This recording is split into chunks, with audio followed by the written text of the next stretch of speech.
तो आप सभी को सावन के पावन महीने की हार्दिक शुभकामनाएं। आज है सावन महीने का 13 का दिन है ना। और यहाँ पे पतिदेव जी की तैयारी हो चुकी है कांवड़ ले जाने के लिए। बाबा महाकाल जी से यही दुआ है कि सभी लोग स्वस्थ रहें, मस्त रहें, सबका दिन मंगलमय हो। पतिदेव, आप कुछ कहना चाहेंगे? जैसे प्रभु हमारी मनोकामना पूर्ण करते हैं वैसे सबकी मनोकामना पूर्ण करें, हमारी यही दुआ रहेगी प्रभु से।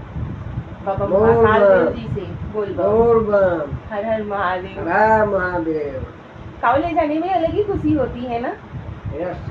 अच्छा, आप लोग पैदल ले जाते थे ना, इलाहाबाद से जल उठाते थे और सिमरनाथ में चढ़ाते थे ना। पैदल। हाँ, चलिए ठीक है। आप लोग कमेंट करके बताना जरूर कौन कौन कांवड़ लेके जाता है और कौन कौन लेके जाएगा। अभी बताइएगा जरूर। पतिदेव कैसे लग रहे हैं, आप लोग कमेंट करके बताना जरूर। हर हर महादेव। हर हर महादेव। बहुत खुश नजर आ रहे हैं वो। हर हर महादेव पतिदेव जी। हर हर महादेव।